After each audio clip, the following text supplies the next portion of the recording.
Hey everybody, welcome to episode 158 of Is This Thing Working? How you doing, Denise? You know what? I'm awesome today. Awesome. After yesterday with I don't know how the day was going to go because of the hurricane. Today I am definitely awesome. Yeah. My prayers are out there for those that are still without electricity. Those that suffered injuries, those that suffered damages to their homes. We suffered some damage here a little bit. And, you know, by the time it hit us, it wasn't really a hurricane anymore. It was considered a tropical storm. Yeah, but it was pretty crazy tropical storm. Yeah, it was pretty hairy. Yeah, it was kind of scary. It was pretty hairy.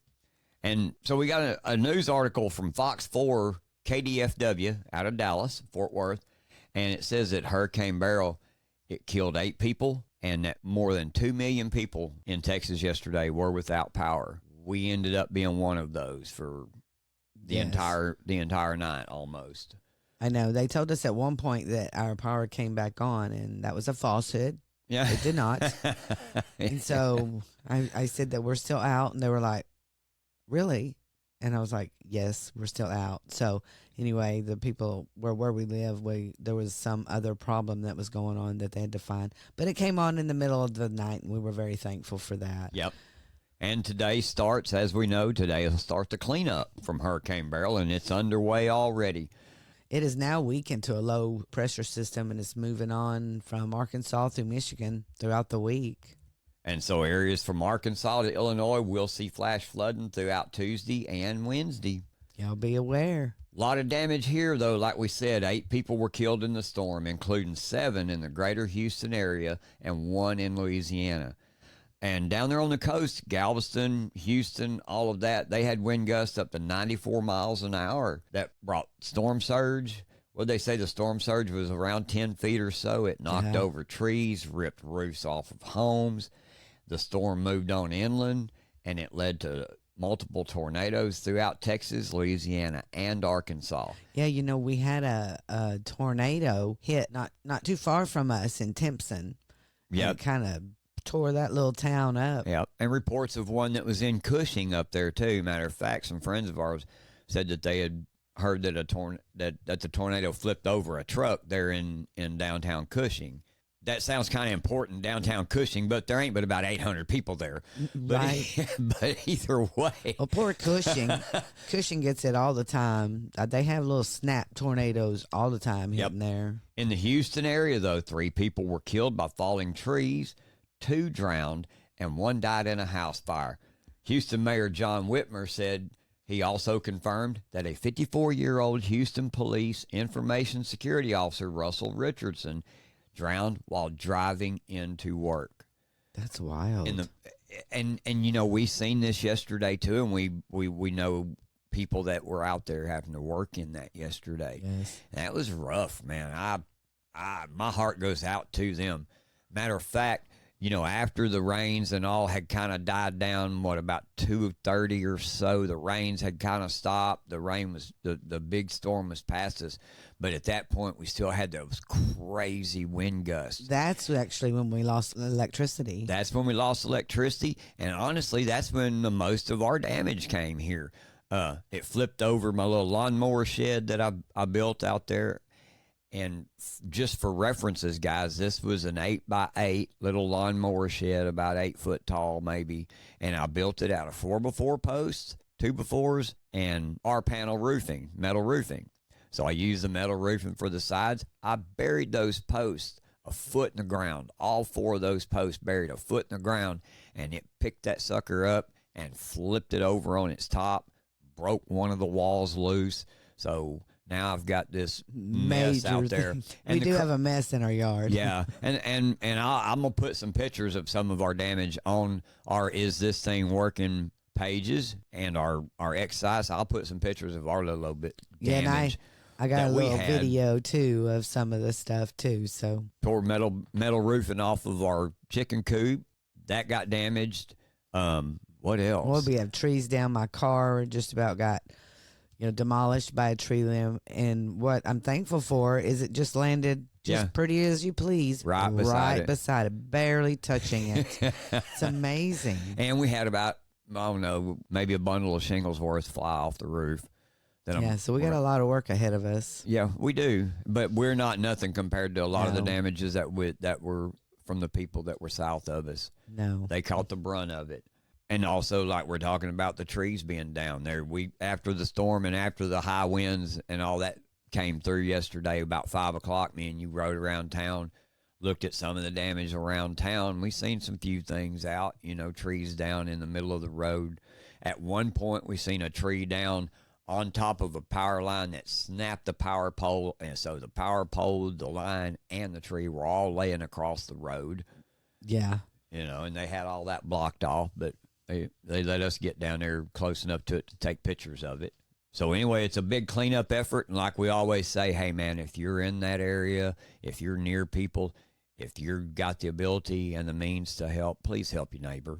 Yes, and Centerpoint did say that the power will be restored 1 million people by the end of tomorrow. So it will take a few days. If 2 million people are without power, then it's going to take a little time. And hopefully the weather won't end up being real terribly hot. I don't know what the forecast is today. I haven't looked yet, but I know yesterday evening was really, really nice. It was only about 70 degrees. I know we didn't get hot at all yesterday. Evening. Right after it. But I think I saw that it's going to be up in the 80s. Normally after a tropical storm hurricane like this, it hits 100. So, they're probably pretty thankful that it's not any worse than it is. Right. We would like to welcome our new sponsor to Is This Thing Working? So help us welcome Cornbread Hemp. Their mission is to draw on Kentucky's 250-year legacy of growing hemp, as well as the state's unique climate and soil, to manufacture the highest quality cannabis products available in America. They proudly offer full-spectrum, USDA organic CBD products with up to 2 milligrams of THC per serving. Their plants are grown in what's known as the Bluegrass Basin, which produces the highest quality hemp alongside the best bourbon and fastest racehorses. Cornbread Hemp is one of the very few, if not only, CBD brands in America who exclusively use the hemp flower to create their CBD extract, called Flower Only CBD, and they want the world to know. In a side-by-side comparison to a market leader, Cornbread Hemp checks all the boxes. They are USDA certified organic, flower only extracted, full spectrum, free of artificial colors and preservatives, and they are third-party lab tested. Cornbread Hemp supports me on my wellness journey. I love Cornbread Hemp gummies. I especially enjoy the watermelon gummies. After work, when I feel overwhelmed, I take a gummy and I go for a relaxing and calming swim. So make sure you get you some Cornbread Hemp gummies. I take them daily. So whether you choose to take Cornbread Hemp gummies, oils, lotion, or whatever you choose, take them daily and discover a delicious way to improve your health and well-being. And if you're having problems with winding down for the day, try out Cornbread Hemp Sleep Gummies or the lotion, which I use every night to soothe my joint discomfort. Please check out Cornbread Hemp by going to cornbreadhemp.com right now for a 30% off your initial purchase of any products on the website. Again, go to cornbreadhemp.com and use promo code ITTW for this special offer. Remember, you get 30% off, promo code ITTW. And hey, before we start the show today, we want to state these are our opinions, our assertions. As we always say, if you agree with us, you like our opinions, tell your friends, share the show. And hey, if you don't agree with us or our opinions, you tell your friends and you share the show. And comment below and let us know what your opinions are, because we will share them on the show. Also, stomp that like button and please follow or subscribe wherever you see the name Is This Thing Working? And our podcast is available for download on all platforms like Apple and Spotify or wherever you listen to podcasts. We are also on YouTube, but make sure you download that Rumble app so you can follow the show, and you will receive instant notifications when we go live Monday through Friday at 2 p.m. Central Standard Time, folks. That would be 3 p.m. Eastern, 2 p.m. Central. Thank you, and let's get on with the show. What's the first thing we always do? I bet we've confused you now. Oh, yeah. Mightily confused. Everybody's hollering, Trump watch. But what's the first thing we do now? Bannon watch. Here we go. We have call to action. Steve Bannon has 116 days left of prison. He is a political prisoner of the Biden administration. So today we're going to ask you, give you a call to action. Make sure you talk to 10 friends, text 10 friends, and email 10 friends to let them know to vote for President Trump and give them the reasons why. Explain to them, have a conversation. But yesterday, Breitbart News editor Matt Boyle interviewed Steve Bannon from prison. Awesome. So we have an article here from Carrie Donovan from thewarroom.org. And it says, Steve Bannon's jailhouse interview is lawfare lightning rod and will spark populist defiance. And the headline itself says a whole bunch. The headline itself tells you how much the populist has really risen up and how this has really ticked them off. I mean, people are angry every single day. Free Bannon, free Navarro, free the January 6th prisoners, hashtag all of them. Yep. You know, and he tells them, he says, I consider myself a political prisoner. I'm proud of what we've done. I'm proud of what we've accomplished, Bannon told Boyle. Yeah, Bannon's defiance and his conviction in the face of these legal challenges will likely only elevate his role as a lightning rod for populist sentiments in a contemporary American politics. What is really cool is the fact that what they done to President Trump only just made his popularity grow, only made the people support him more. What's happening to Steve Bannon, what's happening to Peter Navarro, it just makes them more popular. It just makes them stronger. It really does. But he said in this interview, he told Matt Boyle, he said, their goal is to break me and to break President Trump and to break the movement, Bannon asserted. He said the incarceration isn't about justice, it's about revenge. And the reason why I wanted to point this out is he is right. It's about revenge. But if you listen to the mainstream media, it's the conservatives that are out for revenge. When it's total opposite, because you see yourself what they've done to President Trump. Like you said, James, I mean, they're all political prisoners in their own way. Yeah, and it's not so much what we've seen them do to President Trump, what we've seen them do to Navarro or to Bannon. It's not just those three. What it is the fact that we, the people, understand that what they're doing to them, and they're doing it so boldly and right in your face. If they'll do it to them, they'll come do it to us. Think about this too. We always talk about how the government hates us. What do you think? What do you think's the one phrase that the government hates the most? If there was any phrase out there, what do you think the phrase the government hates the most? Especially this power-wielding, greedy government, corrupt government that we have going on right now. We the people. They hate that phrase. We the people. Yes, because we, the people, are the rulers of America. We're the ones in control. We are the ones in control. Let's act like it. Do you agree? I agree with that 100%. Let's act like it. So last night on Hannity, President Trump was on there, and he was reminding everybody about this weaponization and lawfare against him, which is totally, everyone knows, is election interference. And we've been talking to you about the Agenda 47, that's President Trump's, but because the media came out lying about Project 2025, the RNC came out with their 20 platforms, which goes right along with President Trump's Agenda 47. Yep. Which we're always talking about. Yep. A couple of the key points is manufacturing, the immigration status, and the voting. Yes.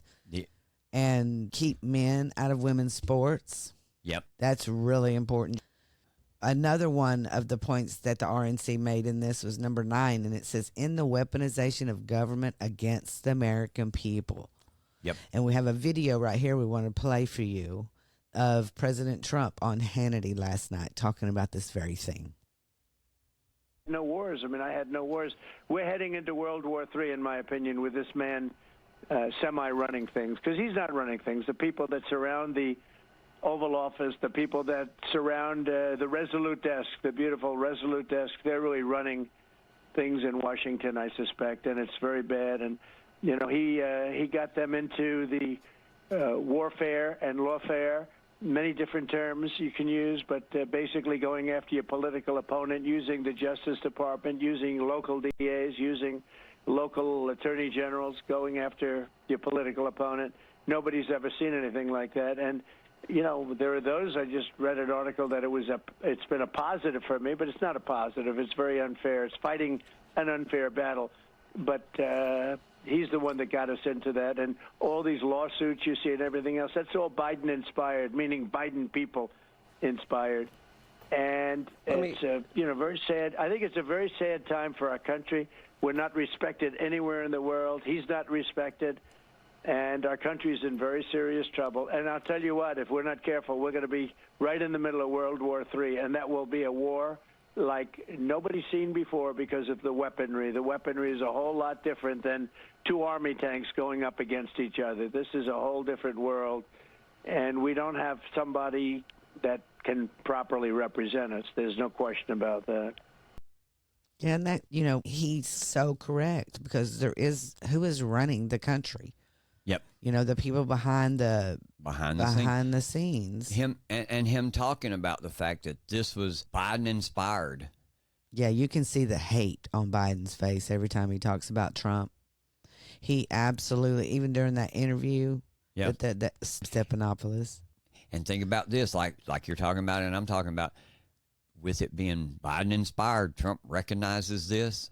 Project 2025, even though it's a pro-Trump project done by the Heritage Foundation, even though it is really pro-Trump, it's actually a Republican Party platform, Project 2025.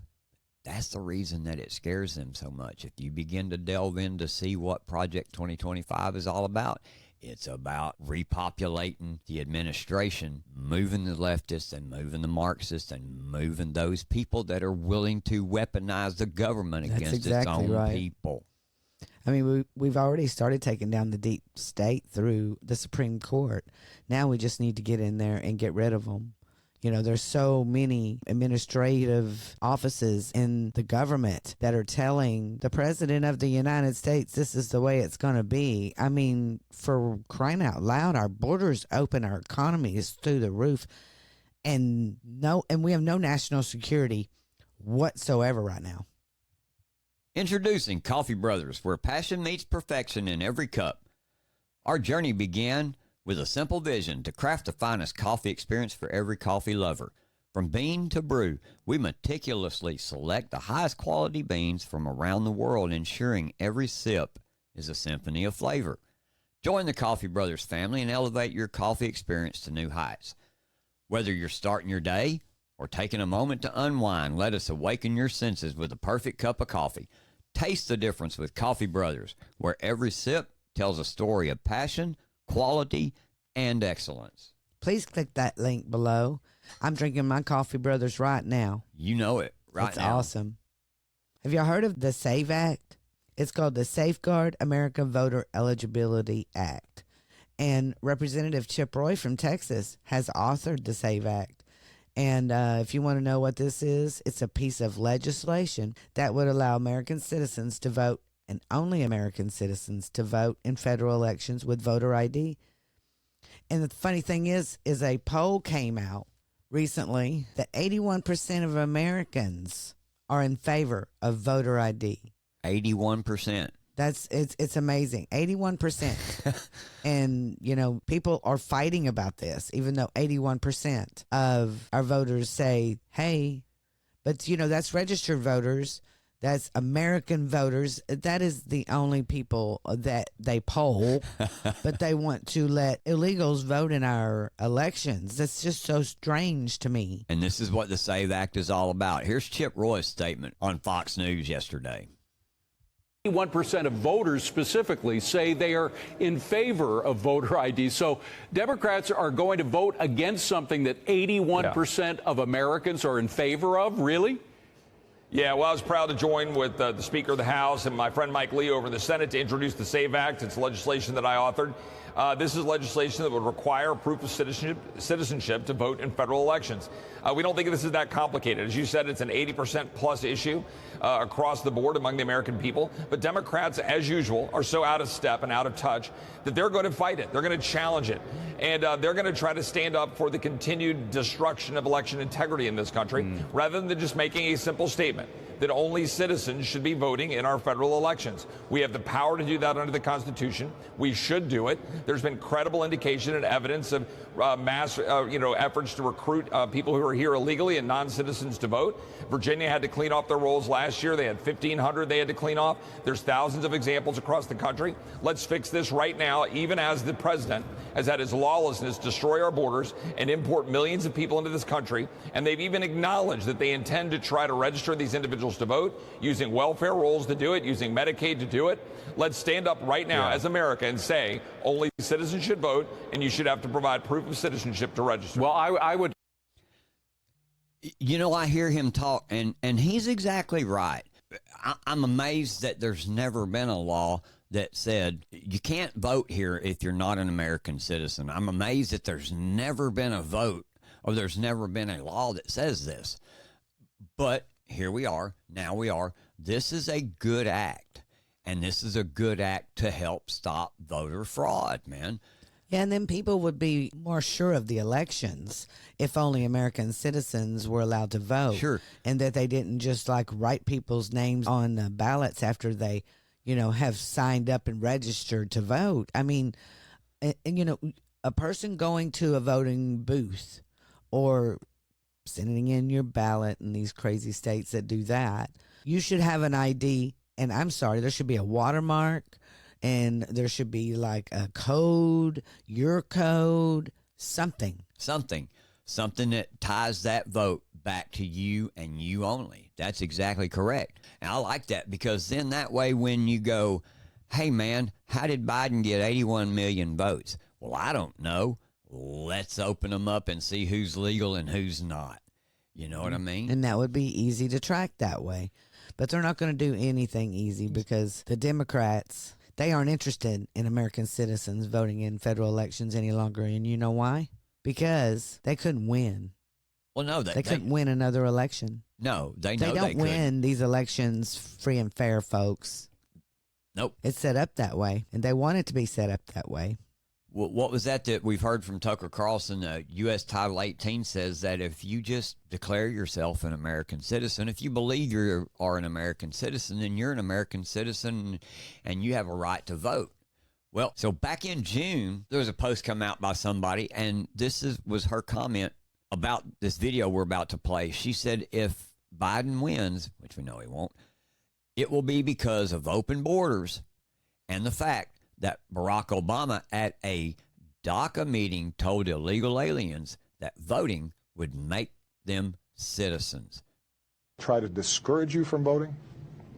If you want to vote and you show up at your polling place, they can't stop you from voting. They can't stop you from voting. If people want to know how to vote, then you can go to iwillvote.com. The fact of the matter is that we give our power away all the time. We tell ourselves, oh, it's hard, it's not going to matter, it's not going to count.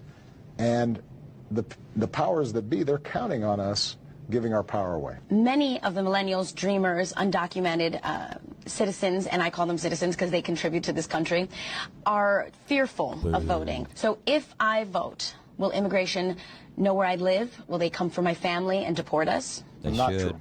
Okay. And the reason is, first of all, when you vote, you are a citizen yourself, and there is not a situation where the voting rolls somehow are transferred over and people start investigating, etc.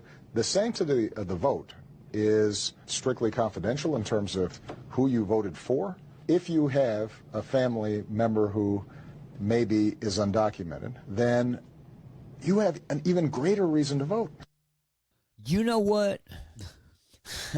I can't even. My vote is private. Yes, ma'am, I agree there. I agree, my vote's private. But basically what he says is, if you believe you're an American citizen, you can vote. If you're a citizen, you can vote. Just like her saying, well, you know, I consider them citizens because they're here and they do their part. That don't make you a citizen. It does not make you a Stop citizen. that, man. No, because I guarantee. Anyway, Go ahead. that I was going to say, I'm guaranteeing you're sending that money to Mexico. Well, sure they are.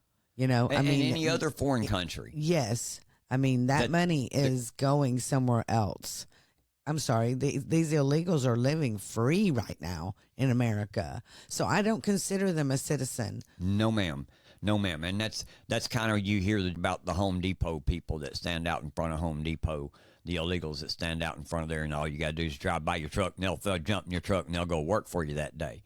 You know, just because they do that and they take part in helping you advance your business doesn't make them American citizens. They are not paying taxes. It's all under the table. And you know what? American citizens are going along with this. If you would quit going to Home Depot and doing that, they would not have any jobs and they would go home. Here's my way to fix that problem. Close the border, stop visa programs, stop green card programs, stop every bit of it. And if you're here in this country already, when we close the border, I'm not saying deport you and throw you in jail for the first 6 months, but I'm telling you within that first 6 months, you better have applied for citizenship, and you better be working toward your citizenship, because there ought to be a plan to where you have a timeline. You got to meet this requirement of the citizenship part by this date. If not, we start over. We give you one chance to start over. Well, if you screw it up after that first chance, then guess what? The only other option is deportation and send your ass back home. I agree. You know? I agree. And one of President Trump's Agenda 47 is, it goes along with just what you got through saying. You know, he is going to deport them, but he is going to give them a chance to become a citizen through administrative legislation and through what we have always done.